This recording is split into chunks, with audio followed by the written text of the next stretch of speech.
just got a knack for it. Did it again. How do you feel? No, I feel good. Considering I didn't play against Carlton, I was going into the game a little bit nervous. I wasn't sure exactly what to expect from a structure point of view. But once I got in there playing, I really enjoyed it. It was also good to get the win, but at the end of the day, the 4 points, there's no 4 points in it. It was just a matter of seeing how the structure went against the quality opposition and trying to take that into round one. Given the win, are you any more excited to bring on round one? Yeah, definitely. I mean, you work your butt off over the pre-season and throughout the off-season as well to come back in the best physical shape you can come back in. And round one's getting near, and there's no doubt everyone's getting very excited. What is it about the way you played that makes you feel that way? I guess the young talent we have. They're coming in, they're playing their role each week. As I said before, they work their butt off over the pre-season to get the structures right, but also their own game as well, and grow as players, and that's all we really wanted from them leading into this year. So, that's what I'm more focused on, is helping out the younger boys as much as I can, but also it's on them to come back in the best shape to give themselves every opportunity to play AFL footy. When it comes to being a match winner, obviously it was a number of games last year that you sort of stepped up and took that role. Is it something that you enjoy doing in those last moments of the game, putting your hand up and saying, boys, kick to me, I want to be the one kicking that goal? Yeah, I mean, as I said before, the March series doesn't really, 4 points doesn't really count. It was more pleasing the way we played structure-wise. In terms of our third quarter got away from us a little bit, but we started off well. We slipped in that third quarter, but then the last quarter for us to go to the end was the most pleasing part. But as the match winner point of view, I mean, it's not just me. I'm just the one that falls on the end of it. It's a lot of the hard work that comes from the players up the field, but also in the middle as well. So it's good to kick a winner, because you always want to do that as a young kid, and you always want to take those big marks, especially when you're playing against your brothers and cousins and stuff like that. So to then take that into games, it is a good feeling. You played a lot in the midfield as well as you did last year, playing both. Is that what we can expect, I guess, come round one, that you'll go wherever is needed? Hey, there you go. Be it forward, be it come midfield or forward, wherever you're called upon. Yeah, I mean, my role probably won't change. Last year I probably played career best footy, myself personally. Last year playing that midfield forward role, and I'm assuming I'm going to play quite a similar role.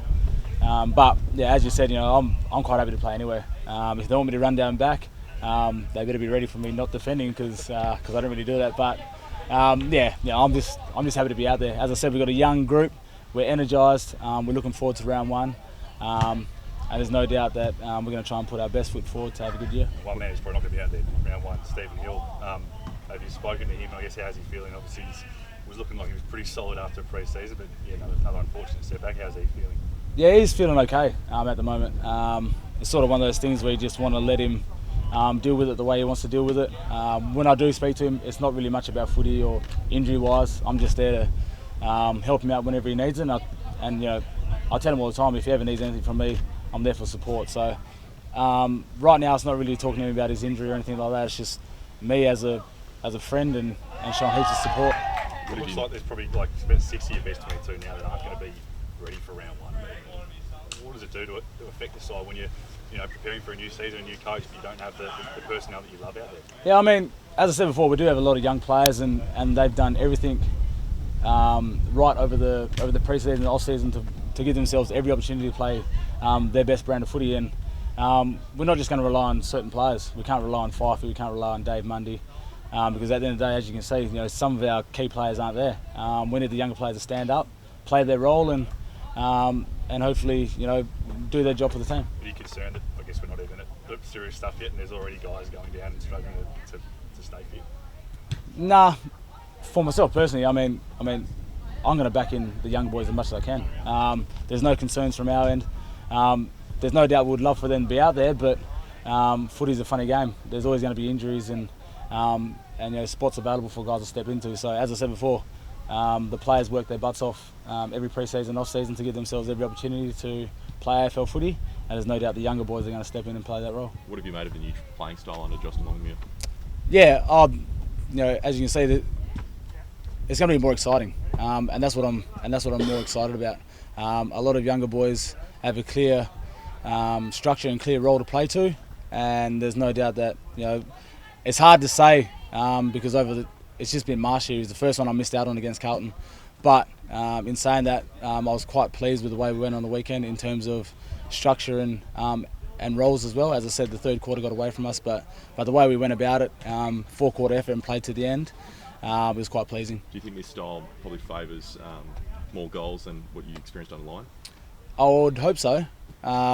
It's hard to say because, as I said before, Marsh series, you can't really tell, but we probably won't know until round 1 or round 2, round 3. So, as I said, we've got a clear structure, clear focus, and there's no doubt we're going to go out there and give it our best shot. Just on goal kickers, have you had any contact with Jesse Hogan and any update on how he's going, or any personal contact?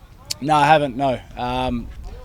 There's no doubt that the boys would have sent him messages when it first came out, but once again, if we do message him, we're not going to talk to him about anything other than, are you going okay? If you need help, we're here for support, and that's about it. Do you remain positive that we might see him in the first half of the year? I hope so. He's a quality player. We got him over here because he can play some serious footy, and that's why Melbourne drafted him. So let's just hope that he can get back playing footy whenever he's ready. We're not going to rush him into that. But as I said, whenever he's ready, he's quite welcome back. Just back on those young boys stepping up, obviously Griffin Logue's been one that sort of caught the eye down back with some of those tools out. But just when it comes to that, Stephen Hill's position, obviously Blake's another guy missing. In terms of the run off half back, the wing, who do you see sort of stepping up in that position? Yeah, we're going to have Nathan Wilson as well coming back soon, hopefully. So, Tay Durman's been playing some good footy as well. He's that lockdown defender, but he can also run as well. So there's a few players that can play in that role. But as I said before, no matter what position the boys get thrown into, they're going to give it their best shot. And there's a lot of people that can, fill the void wherever it is that we need them. You've been part of this turnaround for a couple of years now, particularly with a lot of young players coming in. Are there anyone that has stuck out this pre-season in particular for you personally? Hayden Young's got a good kick. He's one player that over training, he puts in those darts and it's making me look quite silly on the track. So it'll be good to have him come back and play, especially for that run off half back, but also that laser kick. Caleb Sarong, he's another good player. It reminds me a bit of Lockie Neal. He's clean, he's strong. And we got players like Griffin Logue, who's been here a couple of years now, who's starting to find his groove and starting to play some serious footy as well. Those two young guys you mentioned, both top 10 picks, are they particularly strong? Looks like his body is that of an AFL player. Do you picture them getting a run potentially early in the season? I hope so. I mean, anything's possible. As I said before, it's on those young boys to fast track as much as they can. As leaders, we're here to help, but it's on them to take their own careers in their own hands. It sort of took me a while to find my groove and see what it was like to be an AFL footy player. And there's no doubt that kids these days coming in are well drilled, that they can come in and they can play that AFL footy straight from the get-go. A lot of them played senior footy as well. But whenever the coach feels they're ready to come in and play, there's no doubt that they're going to come in and play their best.